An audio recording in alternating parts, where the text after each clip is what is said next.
안식입니다.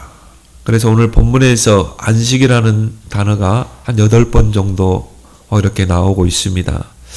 그 히브리서 기자는 3가지 사례를 가지고 이 안식을 설명하고 있습니다. 첫 번째가 바로 천지 창조입니다. 그리고 또 이스라엘 백성, 출애굽한 이스라엘 백성의 가나안 입성을 안식으로 표현하고 있죠. 또 구원받은 성도에게 안식이 주어졌다. 이 3가지 사례를 가지고 안식을 설명하고 있습니다. 오늘 3절 4절에 보면 세상이 창조할 때부터 그 일이 이루어졌느니라. 천지 창조를 마치시고 하나님께서 안식하셨다는 것입니다.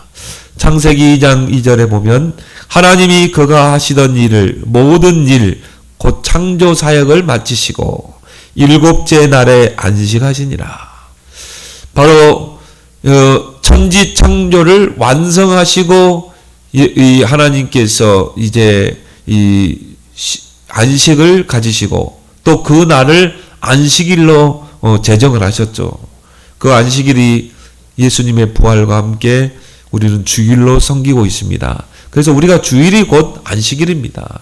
그래서 이 안식이란 그 단어는 단순한 쉼의 개념도 있겠지만은 일을 마치고 끝난 상태, 곧 창조의 완성을 의미하기도 하죠. 창조가 완성된 후에 하나님이 쉬셨거든요. 구원도 마찬가지입니다. 구원이 완성된 자가 참된 쉼을 얻을 수 있어요. 저와 여러분들은 이미 구원이 완성된 줄 믿습니다. 예수 그리스도를 통해 죄사함을 받은 자다. 모든 지옥 권세, 사단 권세에서 우리가 해방되고 우리는 완전한 구원을 받은 거예요. 그 안에서 우리는 이제는 참 안식을 누리는 줄 믿습니다. 구원받지 못한 인생은 절대 안식이 없습니다. 쉼이 없습니다. 왜 그렇습니까? 하나님을 떠나 있는 상태입니다. 죄와 사단의 권세 아래 있는 인생입니다. 그 인생이 쉼이 있겠어요? 그 인생이 참 평안과 안식이 있겠습니까? 그러나 저와 여러분들은 예수 그리스도를 통해 죄사함 받은 자입니다. 모든 죄와 사망, 지옥 권세에서 해방된 신분입니다. 그래서 저와 여러분들은 참 안식을 누릴 그런 백성인 것입니다. 안식하십니까? 참 평안하십니까? 우리는 안식을 누리는 인생이에요. 세상 고민, 세상 무거운 짐을 지고 고민하고 슬퍼하고 염려하고 그런 인생이 아닙니다. 이스라엘 백성의 가나안 땅 입성을 가지고 오늘 히브리서 기자는 안식을 설명하고 있습니다. 히브리서 기자는 그 이스라엘 백성이 들어갈 가나안 땅을 안식의 땅으로 표현하고 있습니다. 히브리서 3장 11절에 왜 이스라엘 백성이 그 광야에서 헤매다가 저 안식에 들어가지 못했는가? 왜 하나님의 진노를 받았는가? 그 가나안 땅을 안식으로 이렇게 표현하고 있죠. 출애굽을 1세대 중에 여호수아와 갈렙만 가나안 땅에 들어가고 나머지는 40년 동안 그 광야에서 방황하다가 결국 광야에 다 수장됐잖아요. 광야에서 결국은 장례를 치르게 된 것입니다. 그 이유를 오늘 2절과 6절에서 3가지로 이야기하고 있습니다. 왜 이스라엘 백성이 저 가나안 땅에 입성하지 못했는가? 저 가나안의 그 안식에 들어가지 못했는가? 오늘 2절에 그들과 같이 우리도 복음 전환을 받은 자이나 들은 바 그 말씀이 그들에게 유익하지 못한 것은 듣는 자가 믿음과 결부시키지 아니함이라. 6절에도 그러면 거기에 들어갈 자들이 남아있거니와 복음 전함을 먼저 받으는 순종하지 아니함으로 말미암아 들어가지 못하였으므로. 그렇죠. 이 두 성경 구절을 통해 왜 이스라엘 백성이 저 가나안 땅에 입성하지 못했는가? 저 안식의 땅에 들어가지 못했는가? 복음 전파의 사명을 놓친 것입니다. 복음을 놓치고 이 복음 전파의 사명을 놓쳐버린 거예요. 하나님께서 아브라함을 통해 이스라엘 민족을 세웠습니다. 그들에게 먼저 복음을 줬어요. 그리고 이 복음을 이방 나라에 전파하는 선교의 사명을 준 것입니다. 그런데 이스라엘 백성이 복음을 놓친 거예요. 복음 전파의 사명을 놓친 것입니다. 선민사상에 빠져버린 것입니다. 결국은 광야에서 40년을 방황하다가 가나안 땅에 들어가지 못하고 광야에서 장례를 치르게 된 거예요. 복음 전파의 사명을 놓친 것입니다. 그리고 이 언약의 말씀을 믿음과 결부시키지 못한 것입니다. 여러분이 말씀을 받으면 믿음과 결부시키길 바랍니다. 하나님 이 말씀이 그대로 이루어질 믿습니다. 말씀으로 언약으로 붙잡아야 돼요. 그리고 이걸 믿음으로 결부시켜야 됩니다. 그리고 이 말씀을 순종해야 돼요. 근데 이스라엘 백성은요, 복음 놓쳤지. 사명을 놓쳤지. 복음 전파의 사명. 그리고 이 말씀을 붙잡고 믿음과 결부시켜야 되는데 결국은 믿음 놓쳤지. 그리고 순종하지 않지. 결국은 가나안 땅에 들어갈 수 없는 것입니다. 참 안식에 들어가지 못한 것이죠. 그래서 출애굽 1세대 중에 여호수아 갈렙만 광야에서 태어난 그 렘넌트들을 데리고 가나안 땅에 입성하게 됐어요. 그게 민수기 14장이죠. 가데스 바네아에서 모세가 12 정탐꾼을 가나안 땅 정탐을 보내죠. 10명의 정탐꾼이 돌아와세요.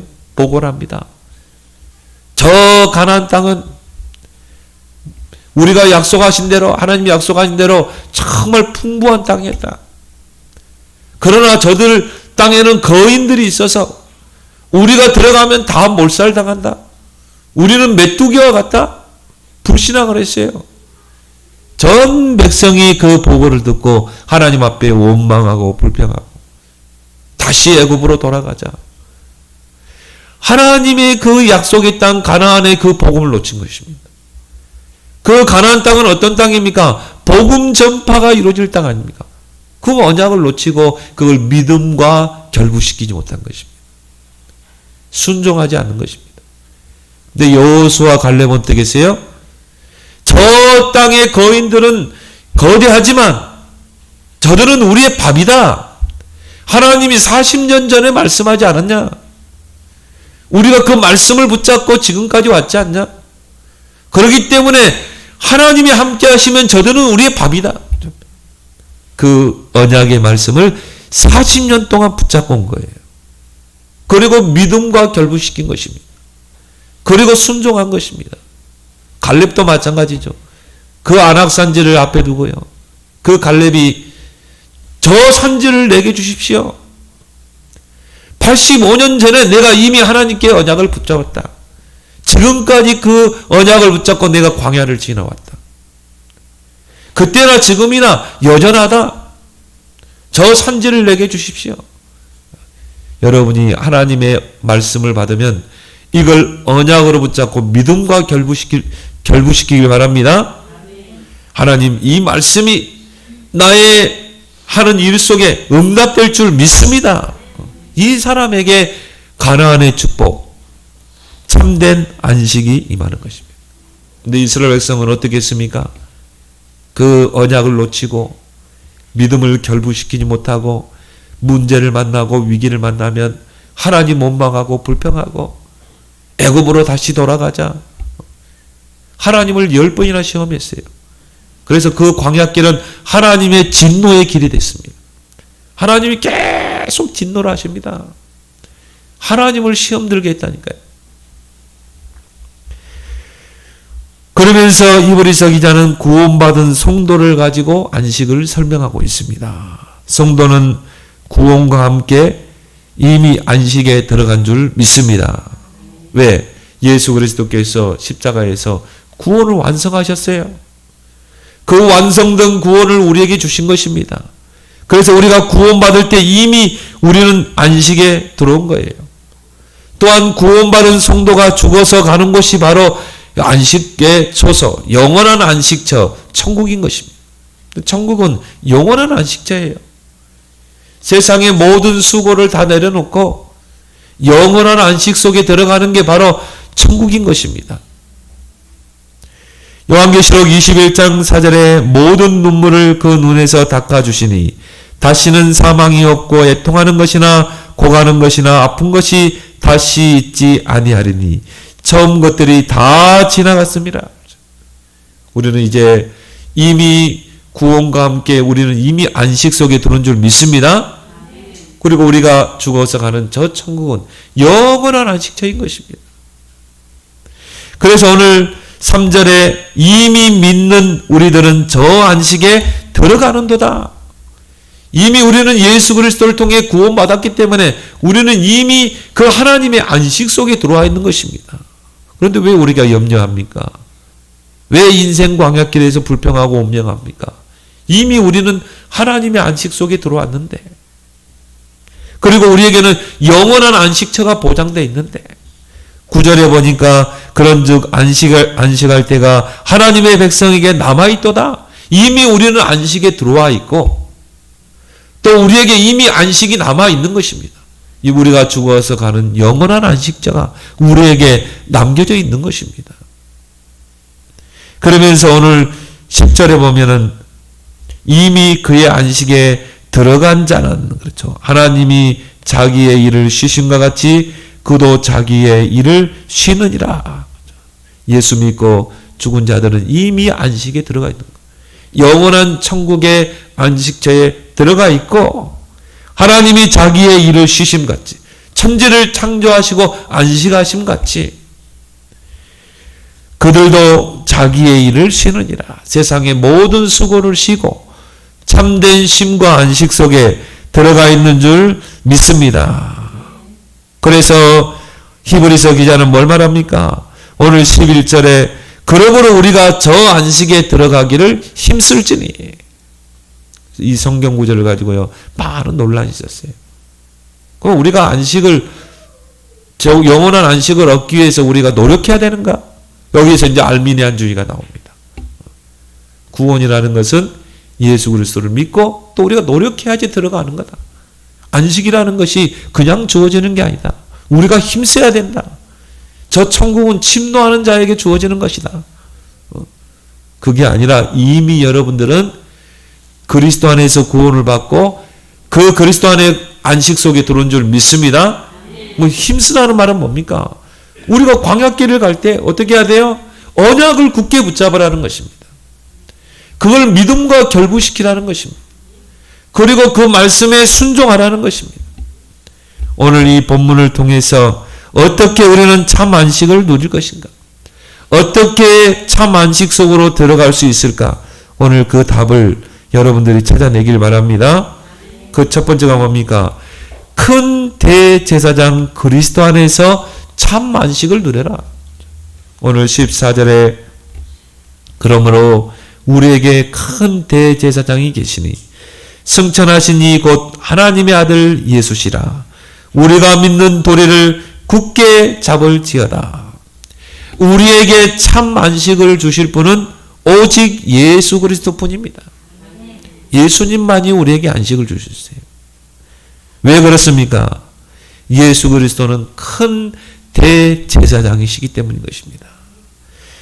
예수 그리스도는 영원한 속죄를 이루신 큰 대제사장이십니다. 그래서 히브리서 6장부터 10장의 그 내용이 바로 예수 그리스도는 큰 대제사장이다. 우리의 죄를 속죄하실 대제사장이다.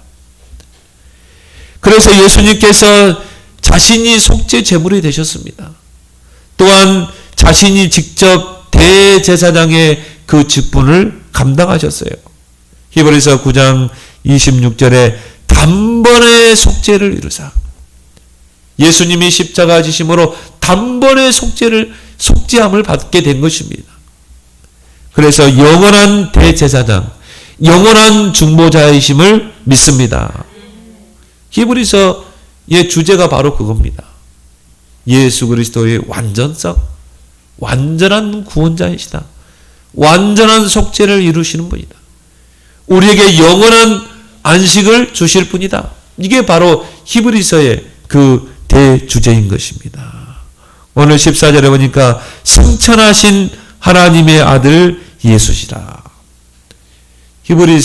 히브리인들은 아버지와 아들을 동격으로 봐요. 그래서 베드로가 주는 그리스도시요 살아계신 하나님의 아들이십니다 그랬거든요. 그 말은 뭘 말합니까? 하나님이신 것입니다. 예수님은 인성을 가지고 신성을 가진 구원자라는 것입니다. 승천하신 하나님의 아들 예수시라. 이 말은 뭡니까? 바로 하나님이시라는 것이죠. 사람의 몸을 입고 오신 하나님의 아들 예수만이 참 안식을 우리에게 주실 수 있는 것입니다. 그렇죠? 하나님만이 우리에게 안식을 줄 수 있잖아요. 근데 그 하나님이 인간의 몸을 입고 오셔야 돼요. 십자가에서 영원한 대제사장의 사명을 감당해야 돼요. 우리의 모든 죄를 속죄해야 돼요. 그 안에서 우리가 속죄함을 입고 참 안식 속으로 우리는 들어가게 되는 것입니다. 그래서 마태복음 11장 28절 30절에 예수님께서 수고하고 무거운 짐진 자들아 다 내게 오라. 내가 너희를 쉬게 하리라. 하나님을 떠난 인생은 그 삶 자체가 수고와 고통입니다. 그래서 시편 90편 10절에 모세는 그 모세의 시편이라고 그러죠. 모세는 우리 인생이 70이요.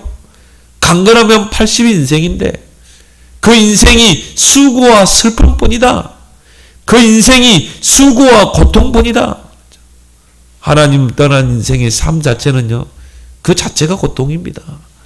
그 자체가 무거운 짐입니다. 하나님께서 인간을 창조하실 때 하나님의 형상으로 창조했어요. 그리고 하나님이 그 생기를 불어넣었어요. 하나님이 생명의 기운을 불어넣은 것입니다. 하나님 안에서 행복을 누리고 하나님 안에서 만족을 누리고 하나님 안에서 참 안식을 누리도록 우리 인간을 창조한 것입니다. 하나님 밖에서 여러분이 안식이 있던가요? 하나님 밖에서 참 쉼이 있던가요? 절대 없습니다. 그리고 우리 인간에게 에덴의 축복을 주신 것입니다. 그 에덴이란 그 뜻이 기쁨이란 뜻이에요. 즐거움이란 뜻이에요. 여러분이 하나님 안에 있을 때 그것이 참 행복이요 기쁨이요 즐거움인 줄 믿습니다. 하나님 밖에는 안식이 없습니다. 세상 사람들이 내 마음에 참 평안과 안식과 뭔가를 얻기 위해서 뭔가 세상적인 방법으로 뭔가 쉼을 얻으려고 그러죠. 술에 집착해 보기도 하고 방탕의 삶을 살기도 하고 그럼 그게 참 우리에게 안식을 줍니까? 아니죠. 임시적입니다. 우리 인간의 참된 안식은 하나님 안에 있어요. 우리 인간의 참된 만족은 하나님 안에 있는 거예요. 그래서 우리 인간은 개와 돼지처럼 짓지 않았어요. 우리 인간은 하나님의 형상을 가진 자로 지었어요. 하나님의 형상대로 이미지대로 창조했어요. 그리고 하나님의 생기를 불어넣은 것입니다. 그런데 창세기 3장에 그 불순종의 죄를 범하게 되고 그때부터 죄가 우리에게 들어오게 되고 하나님을 떠나게 됐죠. 왜? 하나님은 죄인과 함께 할 수 없어요. 그래서 하나님의 영이 떠나버린 것입니다. 그럼 어떻게 됩니까? 사단이 그 사람을 주관하게 돼 있어요. 그래서 하나님 떠난 인생은 마귀에게 소속될 수밖에 없는 것입니다. 뭐 기분 나쁘겠지만 불신자가 들으면 기분 나쁘겠지만 사실이에요. 하나님의 영이 떠나게 되면 사단이 그 영을 주관하게 돼 있어요. 너희는 너희 아비 마귀에게 속했다. 불신자는 100% 마귀에게 소속되게 돼 있습니다. 평생 마귀에게 종노를 하며 살게 돼 있어요. 저와 여러분들은 그리스도를 통해 구원받아서 이제는 하나님께 속한 자입니다. 하나님의 백성이에요. 절대 망할 수 없는 신분입니다. 하나님 안에서 행복을 찾기 바랍니다. 하나님 안에서 만족을 찾아야 돼 이제. 하나님 안에서 참된 안식을 누리는 여러분이 되길 바랍니다. 그래서 마태복음 11장 30절에 내 멍에는 가볍고 쉬우니라. 내 멍에는 쉽고 내 짐은 가벼우니라. 여러분 세상에 그 짐을 다 내려놓으세요. 그리스도 앞에 나와서 내 인생의 모든 짐을 다 내려놓으라. 여러분들은 다른 짐이 있어요. 바로 그리스도의 짐을 지기 바랍니다. 그리스도의 멍에를 메야 돼요. 그리스도의 짐을 져야 돼요. 내 멍에는 쉽고 내 짐은 가벼우니라. 그리스도의 멍에는 가볍고 쉽습니다. 저는요, 참, 이 복음 깨달은 게요, 저는 제 인생에, 지금까지 제 인생의 최고의 복이라고 생각하거든요. 다른 게 복이 아니더라고요. 내가 이 그리스도의 복음을 깨닫게 된 거. 야, 예수가 그리스도구나. 나를 이 사탄의 권세에서 나를 구원하셨구나. 나를 모든 죄와 사망의 법에서 나를 해방시키셨구나.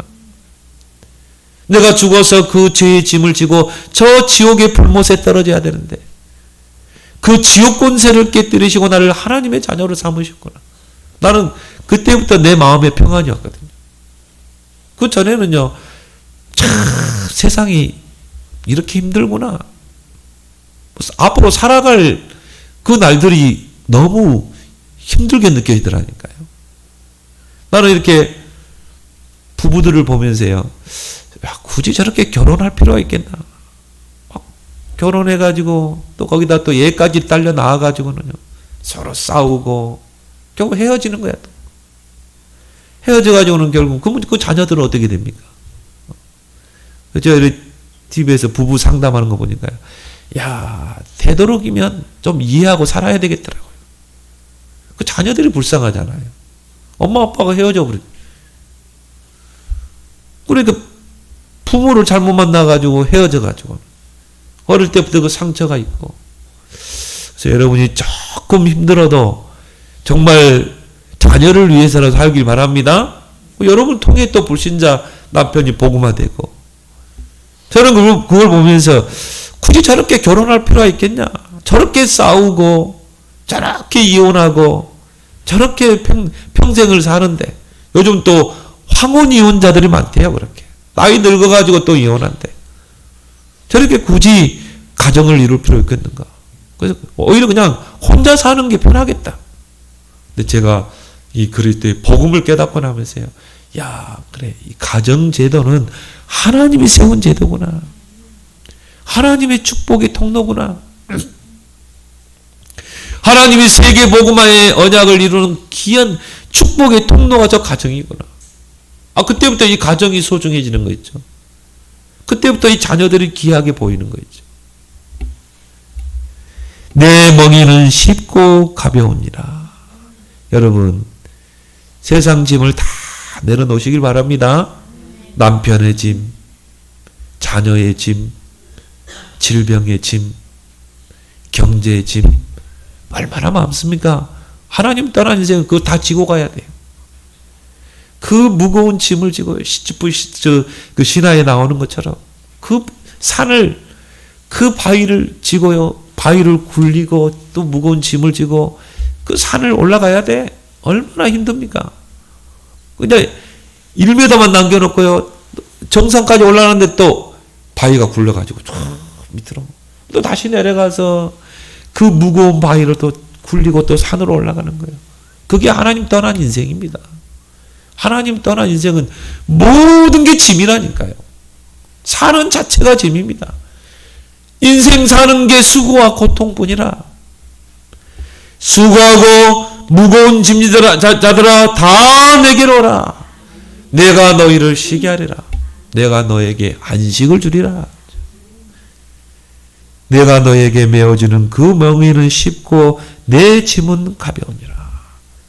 그리스도의 멍에, 복음의 멍에를 여러분이 짊어지는 여러분 되길 바랍니다.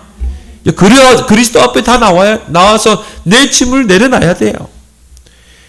오늘 14절에 보니까 우리가 믿는 도리를 굳게 잡을지니라.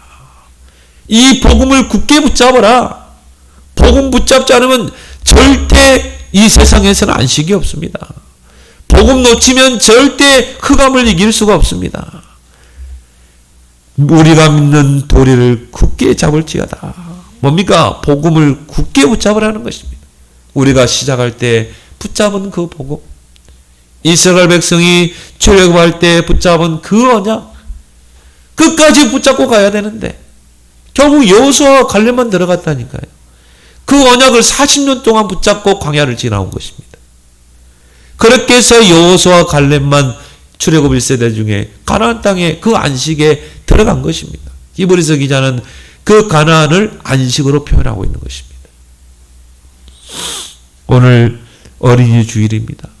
정말 우리 아이들에게 뭘 각인시키겠습니까?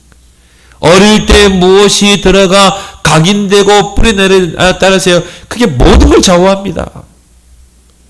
어릴 때 하나님의 복음이 들어가야 돼요. 어릴 때 우리 자녀들이 그리스도의 복음을 누리도록 해줘야 돼요. 그래서 뭡니까? 정말 이 그리스도의 멍에를 메고 인생을 누리며 살도록 우리 렘넌트들을 세워나가야 될 줄 믿습니다. 저는 이삭을 보면서요. 그래, 우리 자녀들이 저렇게 축복을 누려야 돼. 아브라함이 그 언약을 붙잡고요. 물론 환경에 섰고 불신앙에 섰고 많은 어려움을 당했지만 그거를 다 교훈 삼아서 그 이삭에게는 확실한 언약을 심잖아요. 확실한 복음을 심잖아요. 그 모리아산 번제 사건을 통해 이삭에게 그리스도가 각인된 것입니다. 이삭을 보니까 그 인생 자체가 누림이었어요. 한 해 농사를 지으면 100년의 수확을 얻었다니까. 한번 생각해 보세요. 다른 사람들이 100년 얻을 거를 이삭은 한 해 농사를 지어서 100년껏 수확을 얻었다니까요. 이 정도 축복을 받아야 되죠. 그래야 세계복음 할 거 아니겠습니까? 이삭이 기도하고 땅을 파면 샘이 솟았어요. 저 이스라엘 땅에서 샘을 판다는 것은 쉽지 않습니다. 그 땅은 척박한 땅이에요. 그리고 이 땅에서 물이 부족해요. 이삭은 기도하고 땅을 파면 그 샘이 솟았다니까요. 블레셋 사람들이 시기할 정도로 창대케 되고 노복이 심이 많고 르호복 축복을 하나님이 이삭에 내린 것입니다. 어릴 때 우리 아이들에게 뭐가 들어가 각인되느냐에 따라 모든 걸 평생을 좌우하게 돼 있어요. 그래서 오늘 또 어린이 주일 5월 가정의 달을 통해서 우리는 우리 자녀들에게 부지런히 언약을 심어야 돼요. 기도해야 되는 것입니다. 여러분 기도하세요. 탕자가 돌아오게 돼 있습니다. 어머니의 기도는 하나도 땅에 떨어지지 않게 돼 있어요. 그래서 우리 보니까 좀 세상 경험하고 돌아온 친구들도 있고 모세처럼 세상 경험하고 그리고 돌아와서 하나님께 쓰임 받는 자가 있고 다윗처럼 어릴 때부터 그냥 이 언약 안에서 쓰임 받는 자가 있고 중요한 것은 뭐예요? 하나님이 렘넌트는 반드시 쓰신다는 거. 여러분 포기하지 말고 여러분 자녀에게 부지런히 언약을 각인시키고 기도하길 바랍니다. 우리 자녀들도요. 우리 같은 실패 인생을 살면 안 됩니다. 우리 자녀들도 이제 어른 돼서 세상 나가서 세상에 무거운 짐을 지고 고통 속에 살도록 하면 안 돼요. 우리 자녀들은 언약이 각인되고 그리스도의 가볍고 쉬운 멍에를 메고 승리하도록 우리는 세워나가야 될 줄 믿습니다. 그래서 히브리서 3장 14절에 시작할 때 붙잡은 그 복음을 끝까지 붙잡고 가도록 여호수아와 갈렙처럼 40년을 붙잡고 왔다니까요. 그리고 결국은 믿음의 고백을 하잖아요. 결국 출애굽 1세대 중에 여호수아와 갈렙만 가나안 땅에 입성하잖아요. 두 번째, 말씀 안에 참 안식을 누려라. 오늘 12절에 하나님의 말씀은 살아있고 활력이 있어 좌우의 날선 어떤 것보다도 예리하여 혼과 영과 관절과 골수를 찔러 쪼개기까지 하며 또 마음의 생각과 뜻을 판단하는 일이죠. 말씀 안에서 참 안식을 누릴 수 있어야 돼. 우리 안에 우리 주위에 우리 안에는요 눈에 보이지 않는 그런 내면 세계가 있습니다. 그 내면 세계는 눈에 보이지 않습니다. 영적 세계, 또 마음 세계, 정신 세계가 있죠. 분명히 존재하고 있습니다. 우리 주변에 보면요 이런 내면 세계가 무너진 자들이 많습니다. 내면 세계가 뭔가 질서 있고 안정돼야 되는데요 내면 세계가 무질서한 자들이 많습니다. 창세기 1장 2절에 혼돈과 공허와 흑암 가운데 있는 자들이 많습니다. 뭔가 불안하고 삶에 초조하고 뭔가 우울증에 시달리고 영적 문제에 시달리고 정서적으로 불안정한 자들이 많습니다. 참된 안식이 없습니다. 평안이 없습니다. 그래서 창세기 1장 3절에 하나님이 빛을 창조하신 것입니다. 이 빛은 저 태양빛이 아니에요. 생명의 빛을 창조한 것입니다. 그리스도가 그 생명의 빛이 된 거예요. 그리고 뭡니까? 말씀의 능력을 체험해야 돼요. 그 안에서 참 안식을 누릴 수 있어야 되는 것입니다. 하나님의 말씀은 살아있고 활력 있는 것입니다. 다른 성경에 보니까 운동력이 있고 또 힘이 있고, 하나님 말씀은 살았고 힘이 있어요. 하나님 말씀은 살아있고 운동력이 있습니다. 활력이 있습니다. 좌우의 날선 검이라고 그러거든요. 양날검입니다. 그래야 적을 물리칠 수 있습니다. 말씀으로만 적을 물리칠 수 있어요. 마태복음 4장에 마귀가 예수님을 3번 시험을 걸었거든요. 예수님이 말씀을 가지고 다 물리쳤어요. 말씀이 있으면 사단을 이길 수 있습니다. 불신앙을 이길 수 있습니다. 좌우의 날선 어떤 검보다들이 그 말씀이 우리의 모든 암덩이를 다 떼내야 돼요. 여러분 몸속에 암이 있으면 어떻게 해야 돼요? 배를 갈라야 돼요. 메스를 가해서 배를 갈라서 그 암덩이를 떼내야 돼요. 뭐 지금이야 뭐 배 안 가르고 복강경을 하더라고. 저희 아버님도 보니까 왼쪽입니까? 구멍을 뚫어가지고 복강경을 해서 그게 이제 아버지의 암을 딱 떼더라고요. 왼쪽 폐를 다 떼냈어요. 그런 것처럼 여러분 몸속에 암이 있으면 어떻게 돼요? 메스를 갈라서 여러분이 그 암덩이를 떼내야 되는 것입니다. 우리 안에 복음 아닌 다른 것이 들어와서 이게 각인되고 뿌리내리고 체질로 굳어서 암덩이처럼 있는 것입니다. 그냥 두면 이거 어떻게 됩니까? 늘 불신앙이 있었고 환경이 있었고 어떻게 해야 돼요? 말씀의 칼날로 도려내야 되는 것입니다. 찔러 쪼개야 돼요. 그래서 혼, 영, 관절, 골수를 찔러 쪼개고 그랬죠. 혼은 뭘 말합니까? 정신이죠. 우리 정신을 완전히 바꿔야 돼요. 말씀의 칼로. 영, 우리 안에 영적인 문제, 영적 상태 다 바꿔야 되는 것입니다. 관절, 뭡니까? 육신, 우리의 육적인 체질 다 바꿔야 되는 것입니다. 골수, 골수는 뭘 말합니까? 뼈 안에 골수가 있어요. 근데 이 골수가 얼마나 중요한 역할을 하냐면은 백혈구, 적혈구를 다 만들어내거든요. 백혈구는 뭡니까? 면역세포를 만드는 거죠. NK세포. 여러분 면역력 약하면 어떻게 돼요? 병에 쉽게 걸립니다.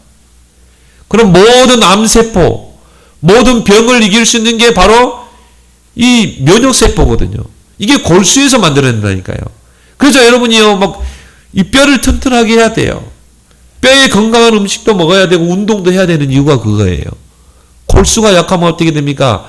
면역력이 떨어집니다. 백혈구 수치가 떨어집니다. 적혈구는 뭡니까? 이 우리의 산소를 피가 운반하거든요. 그 산소를 운반하는 그 기능이 적혈구거든요.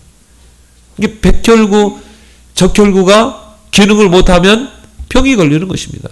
나는 이 성경 구절을 보면서요, 백혈병 환자가 있으면 나 이 성경 구절 말씀 드리고 싶어요. 자, 골수를 찔러 쪼갠다. 그래서 이 말씀 붙잡아라. 당신이 하나님 말씀을 언약으로 붙잡고 그 말씀을 정말 믿고 기도해봐라. 그러면 골수가 치유된다. 당신의 그 백혈병이 치유된다. 믿습니까? 말씀은 이런 능력이 있다 이 말이에요. 좌우의 날성검. 그래서 다 찔러서 쪼개기까지 하며 각인 뿌리 체질을 다 바꿉니다. 이게 말씀의 능력인 줄 믿습니다. 마음의 생각과 뜻을 판단하는 일. 마음과 생각과 뜻을 개혁성경에는 감찰하는 일. 마음과 생각 속에 들어가 각인된 것, 뿌리내는 것 다 바꿀 수 있는 것입니다. 이게 말씀의 능력인 줄 믿습니다. 그래서 우리 아이들에게 하나님의 말씀을 각인시켜야 돼요. 신명기 6장 4절 9절 하나님 말씀을 부지런히 각인시켜라. 뿌리내려라. 강론해라. 말씀 안에 거하고 우리의 영적 상태, 마음의 상태, 정신 상태가 치유될 때 그때 우리에게 참 안식이 있는 줄 믿습니다. 요즘 소아 청소년들이요, 그렇게 우울증에 시달리는 아이들이 많대요. 정신적인 상담을 하는 아이들이 한 20% 된다고 그러죠. 그만큼 아이들이 정서적으로 불안정하고 또 뭔가 모르는 학업의 스트레스에 시달리고 있는 것입니다. 우리 아이들이요, 말씀 속에, 기도 속에 들어가도록 해줘야 돼요. 하나님 말씀을 늘 가까이 하고 그 하나님 말씀을 묵상하고 그 안에서 참된 안식을 누리도록 우리는 도와줘야 될 줄 믿습니다. 그 말씀 안에 거하는 삶, 말씀에 순종하는 그 삶이 바로 가장 안정된 삶인 것입니다. 그래서 하나님이 광야길을 가는 동안에 언약궤를 따라가라. 그 광야길은 얼마나 불안하겠습니까? 얼마나 두렵습니까? 한 번도 가보지 않는 그 광야입니다. 거친 광야입니다. 하나님은 딱 한마디 했어요. 언약궤를 따라가라. 언약궤를. 그 언약궤만 바라보고 가라. 그 언약궤 안에 뭐가 있습니까? 하나님의 말씀을 담은 그 돌판이 있습니다. 여러분의 인생의 광야 얼마나 불안합니까? 얼마나 염려할 일이 많습니까? 말씀을 따라가길 바랍니다. 그게 가장 안정된 삶이라니까요. 그 말씀 안에서 여러분이 참 안식을 누리는 여러분 되길 바랍니다. 오늘 히브리서는 또 세 번째 뭐라고 말합니까? 은혜 안에 거하라. 그것이 참 안식을 누리는 길이다. 오늘 16절에 그러므로 우리는 긍휼하심을 받고 때를 따라 돕는 은혜를 얻기 위하여 은혜의 보좌 앞에 담대히 나가라. 성도의 가장 우선순위는 은혜 받는 것이 되어야 되는 것입니다. 은혜 받을 기회를 놓치지 않아야 돼요. 하나님 떠난 세상 사람들은요, 수단과 방법을 가리지 않습니다. 수단과 방법을 총동원해서 인생을 삽니다. 그게 핵심이 창세기 3장, 6장, 11장 아닙니까? 철저하게 나 중심입니다. 철저하게 육신 중심입니다. 철저하게 성공, 출세, 그게 하나님 떠난 세상 사람들의 중심 삶이 아닙니까? 그걸 얻기 위해서 무속, 그걸 얻기 위해서 점술, 그걸 얻기 위해서 우상 숭배하고, 그거 아니겠습니까? 그 결과로 뭡니까? 6가지 불신자 상태의 6가지 저주 재앙이 올 수밖에 없는 것입니다. 영적으로, 정신적으로, 육신적으로 문제 올 수밖에 없어요. 그 영적 문제가 후대에게 대물림될 수밖에 없어요. 그러다가 결국 지옥에 갈 수밖에 없어요. 성도는 은혜 받아야 돼요. 수단과 방법을 가지고 살면 안 돼요. 은혜 속에 들어가야 돼요. 여러분이 은혜 안에 거하게 되면 믿음이 생기게 돼 있습니다. 믿음이 생겨야 도전하게 돼 있어요. 여러분이 은혜 안에 거하게 되면 영적인 힘이 생겨요. 영적인 힘이 생겨야 도전할 거 아닙니까? 디모데후서 2장 1절에 그리스도 예수 안에 있는 은혜 속에서 강하라. 여러분이 은혜 받으면 믿음이 생깁니다. 여러분이 은혜 받으면 영적인 힘이 생겨요. 하나님이 그 힘을 주십니다. 여러분이 그 은혜 받는 시간을 꼭 놓치지 말기 바랍니다. 아무리 분주해도요, 은혜 받는 시간을 따로 떼어놔야 돼요. 왜? 우리는 은혜 속에서 모든 걸 해야 되기 때문에. 은혜의 방편을 한번 정해보세요. 나는 어떻게 은혜 받을 것인가? 나는 오늘 하루 어떻게 은혜 속에 들어갈 것인가? 그래, 내가 찬양해야 되겠다. 저는 어쩔 때는 찬양을 많이 합니다. 찬양을 많이 듣습니다. 그 속에서 내가 은혜를 누리기도 하고, 또 여러분이요, 새벽에 하나님 앞에 나와서 기도하면서 또 내가 은혜 속에 들어가고, 여러분이 하루를 살아갈 때 정시 스케줄 한번 잡아보세요. 정시 기도 시간에 내가 은혜를 받고, 또 내가 말씀을 묵상하는 시간을 가지면서 여러분 나름대로 은혜의 방편을 한번 찾아보세요. 하나님 주시는 그 은혜로 이 세상을 살아가는 여러분이 되길 바랍니다. 그래서 오늘 때를 따라 돕는 은혜를 얻게 하여 여러분이 은혜 받으면 하나님이 여러분을 도우시게 돼 있어요. 하나님의 돕는 은혜가 여러분에게 임하게 된 것입니다. 바로 보좌의 축복이죠.